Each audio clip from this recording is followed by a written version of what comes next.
Hello, bonjour and ahoy. I'm Roger Hilton, media presenter at GLOBSEC, coming to you from Štrbské Pleso for another high-altitude edition of GLOBcast at the 12th edition of the GLOBSEC Tatra Summit. At the earliest stages of Moscow's imperialist quests, not many experts gave Ukraine a chance at survival. Today, Ukraine is not only standing, but on the offense. Although the country's military hard power and innovation has dominated the headlines, behind the scenes, Ukraine's banking and financial warriors are also working tirelessly to set up the country for future success. I am joined by one of those warriors today, Sergiy Nikolaychuk, Deputy Governor of the National Bank of Ukraine. Deputy Governor Nikolaychuk has been part of the National Bank team since 2004. From September 2019 through April 2020, Mr. Nikolaychuk held the position of Deputy Minister of Economic Development, Trade and Agriculture of Ukraine. And from April 2020, Mr. Nikolaychuk was head of the Macroeconomic Research Department at the ICU Group before his return to the National Bank in July of 2021. Deputy Governor, добрый день and welcome to GLOBcast. Добрый день. Thank you. Deputy Governor, let's get started with the current state of the Ukrainian economy, outlook, and sort of some of the key risks. Last week, the National Bank announced that it would lift a prohibition on currency trading, citing the decreasing inflation and stable international reserves on hand. For our audience, can you elaborate more on the National Bank's plan for Forex restrictions and transition to a managed exchange rate flexibility? Okay, thank you very much for this question, and let me start with actually a description of the stance of our economy. I would say that the resilience of our economy to the war negative effects is incredible. So it seems that during the last few quarters, we revised our forecast upwards, despite actually worsening our assumptions regarding the duration and intensity of war. Last year, the GDP contracted by 29%, but this year, our July forecast envisaged that GDP will rebound by 2.9% and in late October. So we will update our macroeconomic forecast, and with a very high probability, so we will revise the GDP growth upwards and quite substantially. There are different factors which contributed to this resilience of our economy. Definitely one of them is strong international support. This year, Ukraine already received $33 billion from our international partners, both in form of loans and grants. And for the whole year, we expect that this amount will be $42 billion. The second important factor, that is actually macro-financial stability, which was maintained by Ukrainian authorities, again, despite all negative consequences from the war and uncertainty caused by negative events. Also, I would like to mention the resilience of our energy system. Actually, there were a lot of concerns regarding as a result of Russian terroristic attacks during the last cold season. But so far, it happened that our energy system was much more resilient compared with many expectations. And also, I would like to mention, something like some other factors like weather, for example, which helped us to improve our assumptions regarding the harvest of this year, harvest of different agricultural products like grains, sunflower seeds, vegetables and fruits. And that factor also contributed to the deceleration of inflation quite substantially. Of course, together with the macroeconomic policies of authorities and, first of all, the monetary policy of the central bank. So yeah, and now I may move to your question regarding the. Well, it's been a great outlook for everyone, so I think everybody's up to date. And I think very interesting for the viewers that, the research that you're conducting is also taking into account weather on such a serious level. So back to sort of now Forex. Yeah, definitely. The agriculture is the important sector in Ukrainian economy, and it depends on the weather conditions. Of course, before the war, actually, the new technologies, new fertilizers, improvement in the productivity in the sector helped us almost every year to show the new records in the output of different agricultural products. But, the war led to substantial decrease in the productivity in the agricultural sector. So Russians captured a lot of agricultural lands, some of them, and significant part of land which were recaptured by the Ukrainian army is covered by mines, and is not at the moment there is impossible to use them for the production.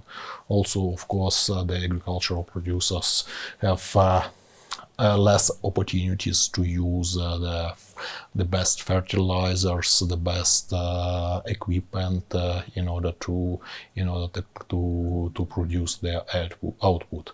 Nevertheless, and of course that increases the importance of weather conditions for the outcome of the agricultural output.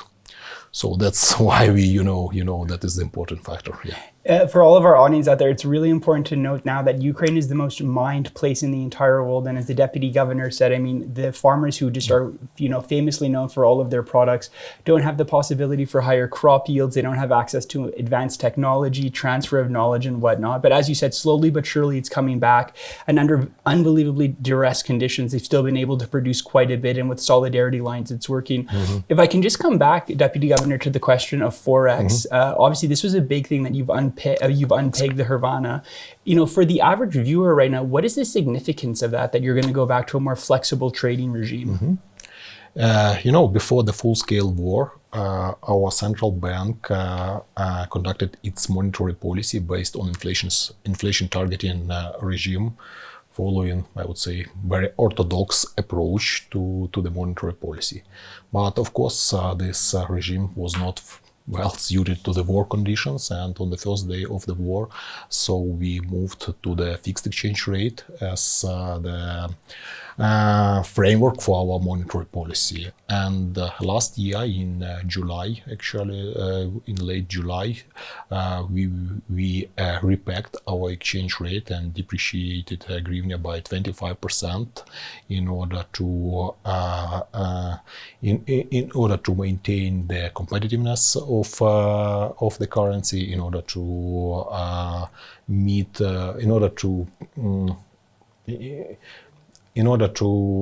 better follow the new macroeconomic reality, and also due to the worsening situation on the FX market. Since then, so for more than a year, so we maintained the fixed exchange rate to US dollar. That helped us a lot to stabilize the inflation and exchange rate expectations.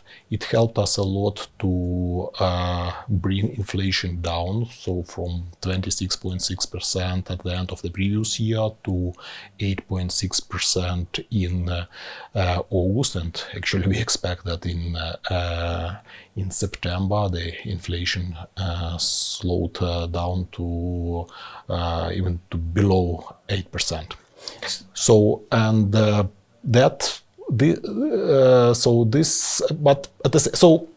fixed exchange rate served us very well, but at the same time, so we understand from our past and from other countries' international experience that in the long run, the fixed exchange rate actually boosts the accumulation of macroeconomic mismatches, and that is quite dangerous strategy in the long run. So we started to prepare ourselves to move to the more, I would say, standard regime, to the greater flexibility of the exchange rate. Together with the IMF experts, we developed the strategy for fixed liberalization, gradual return to the exchange rate flexibility, and transition to the inflation targeting. In June, and started implemented it in July. So, and as we assessed the preconditions are met, so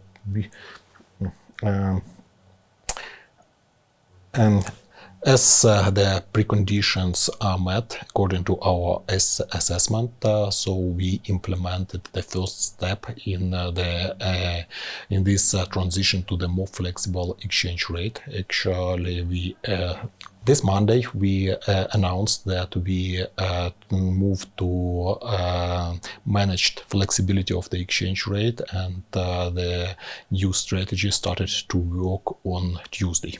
So, Deputy Governor, now that you've outlined sort of the reasons behind the initial sort of pegging of the currency to where we are now, again, going back to our original question about the state of the Ukrainian economy, it's safe to say then that at this juncture of the war, 18 months in, that this is a great sign of health for the Ukrainian economy, that you have the confidence to unpeg it and also sort of have more of a laissez-faire market position on it.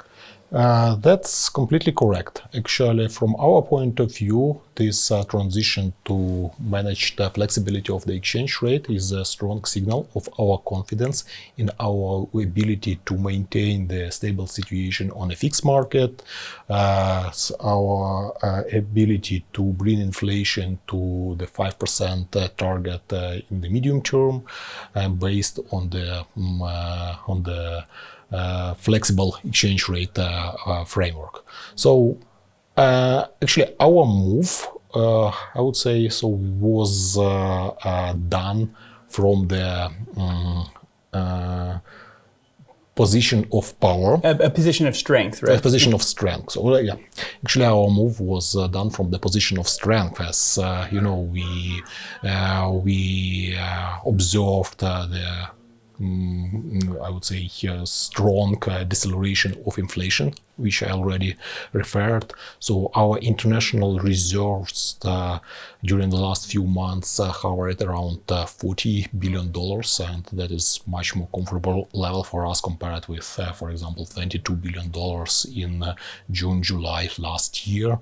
So our efforts in the monetary policy area led to the substantial increase in the attractiveness of assets in national currency, like term deposits for the households, like the yields on government bonds, which definitely cover, forward-looking inflation expectations. Oh, that's just great that you're able to sort of give us that message for everyone, because everyone's just been right now talking about the counteroffensive and a lot of hard power. But as I said, I mean, this is one of the factors for our audience that didn't get a lot of attention. And as I said, given all of the tough conditions, that you've been able to sort of make this decision from a position of power to do it. Before we move on a little bit, you mentioned it briefly, but when it comes to the matter of monetary policy, Deputy Governor, does the National Bank plan to cut the key policy rate? Yes, actually in July we already started the easing cycle of our monetary policy, cutting the interest rate first since June of the previous year. And at that moment the interest rate was at 25%. Nowadays it's 20%, still providing a large, I would say, buffer against the inflation, both the current level and the expected one. And actually our baseline forecast envisaged that we will continue this easing cycle, and we will continue to cut the interest rate. Meanwhile, definitely during the wartime, and taking into account all risks related to the wartime environment, so I suppose that we will maintain the interest rate relatively high in order to ensure the high real rates and the attractiveness of the assets in national currency, in order to ensure the sustainability of the exchange rate, and also in order to facilitate the return of inflation to 5% target in the medium term. With the rate cut now, with the bank acknowledging the rate cut, what are some of the advantages that will happen within the economy that everybody should know about? Yeah. Okay, good. The start our easing cycle, so that provides very strong signal to the businesses, to the households, that we are quite sure that we will be able to ensure the macro financial stability in the country, and also on the other hand, so it definitely provides some relaxation of monetary conditions. So we hope that under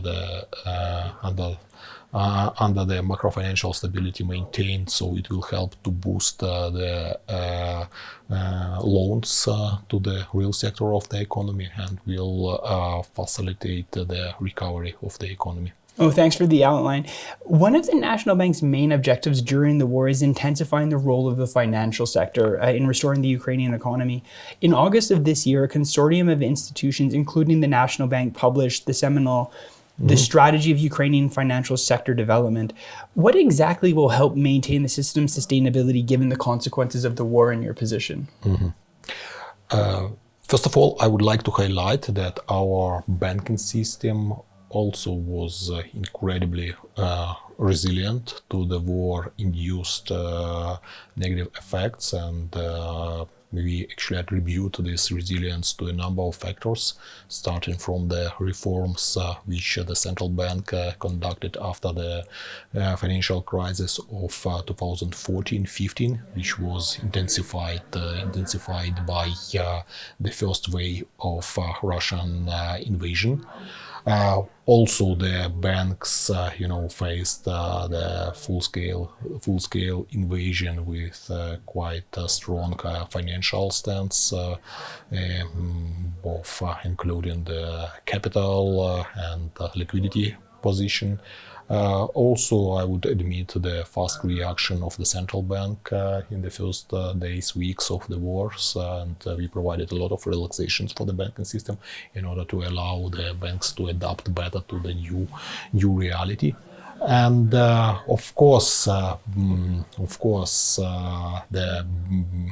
business continuity plans and their implementation played an important role. And in that regard, I would say that we all the time adjust our regulation. We talk to the banks and try to find, the best ways how the banks may withstand to the new threats.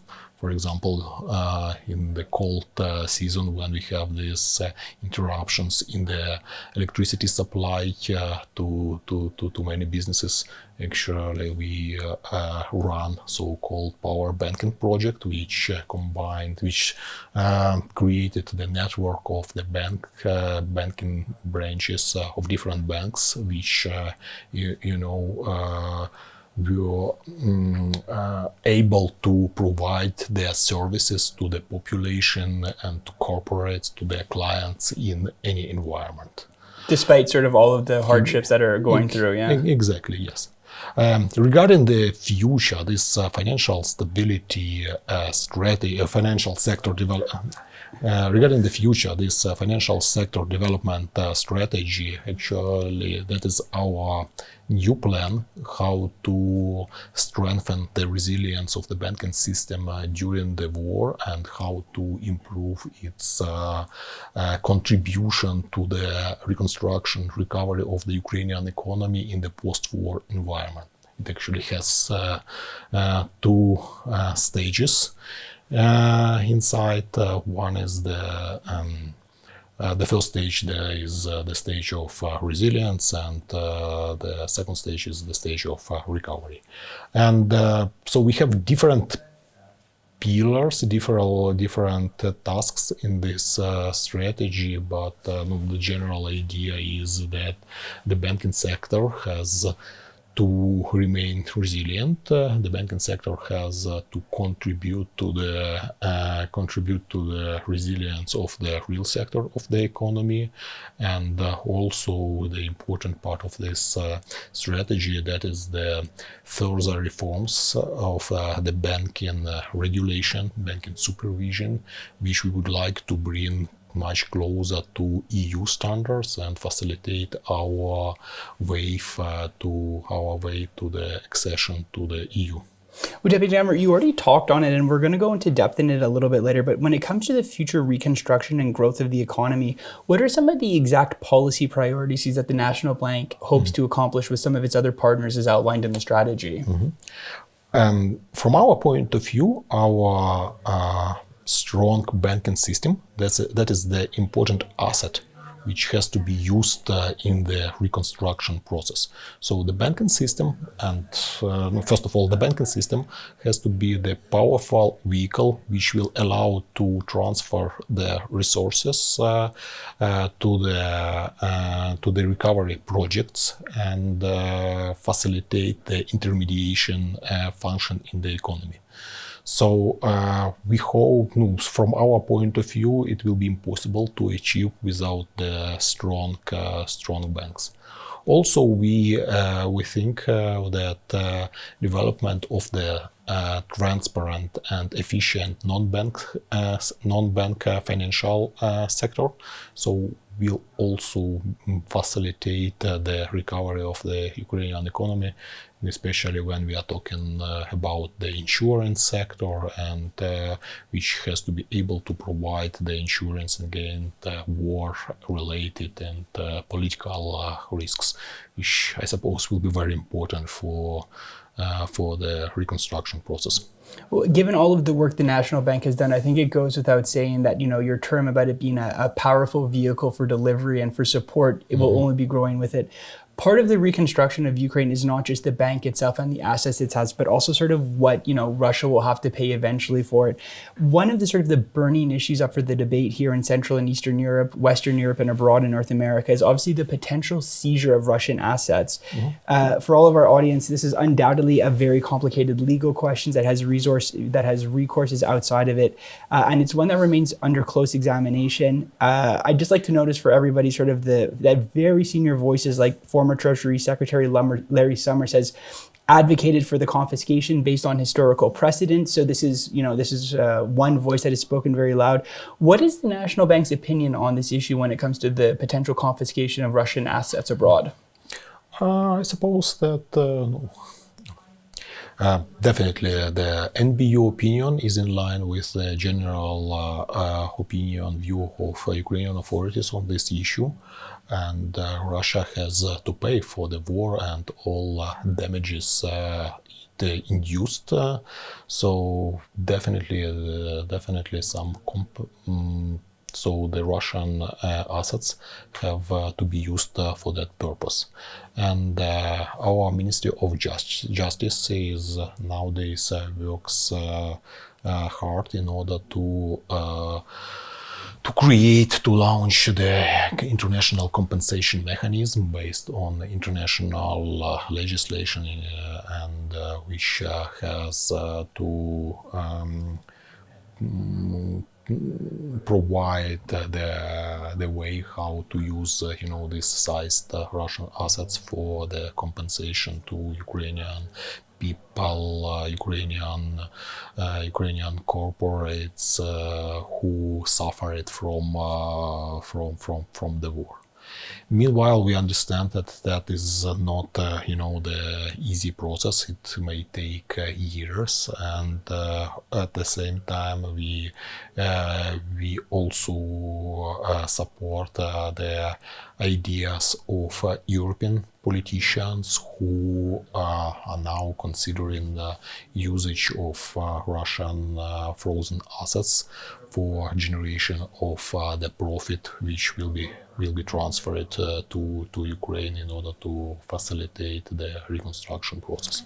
First of all, we are talking about, for example, the profit of Euroclear, which earned 1.7 billion euro in the first half of this year, only relying on the assets which were frozen. Well, it seems as if there's still a little bit of work to done, but great that there's still alignment with EU politicians and allies abroad. The confiscation of Russian assets abroad is only part of it, because at the same time, they still need to be punished in the moment, sort of for their injustice. Mm-hmm. As everybody knows, for our viewers, the EU has enacted 11 sanction packages, but nonetheless, Russia has still been able to finance a lot of the war. Deputy Governor, can you share the National Bank's vision of what sanctions should be strengthened to reduce Russia's ability to continue its war machine? Yeah, thank you very much for this question. It is really important. First of all, I would like to highlight that we are very thankful to our partners for the sanctions they introduced. Meanwhile, so it seems for us that it's crucial at the moment to ensure the proper implementation of these sanctions. We hear a lot of stories how these sanctions are circumvented. We are third countries, so we observe on macroeconomic data how the trade turnover of Russia with neighboring countries, with in United Central Asia, Arabic, Tajikistan. yes, with Arabian countries, so increased in times, actually, and definitely that is a clear signal that that Western goods actually are delivered to Russia via these countries. And from our point of view, there are few ways how this implementation can be achieved. First of all, we think that we suppose that much more Russian banks have to be blacklisted and sanctioned, and which actually from our point of view, the whole banking system of Russia has to be sanctioned. So we understand that there are some needs for European countries, for example, to trade in energy resources with Russia. But from our point of view, it will be much easier to do some exceptions from the general rules and allow the payments for the energy resources than allow the major part of the Russian banking system to operate in more or less normal mode. And definitely it will complicate a lot, the trade with Russia via the third countries. So that is one of the examples where do we see, the potential to increase, strengthen the pressure on the Russian financial system. Because you're absolutely right that Russian economy, Russian financial system also remain quite resilient to these sanctions from the Western world, and they continue to support the Russian state war machine. Well, Deputy Governor, it's definitely something for us all to think about a little bit, how the targeting and the enforcement of the sanctions, it needs to be focused more on blacklisting the banks and sort of depriving them of the opportunity to operate sort of in a laissez-faire attitude and, continue as business as usual. Looking to the future, we've spoken about, some good and bad already, but when Ukraine wins its war against Russia, the country's infrastructure will need to be rebuilt, offering opportunities to modernize and integrate way more sustainable practices.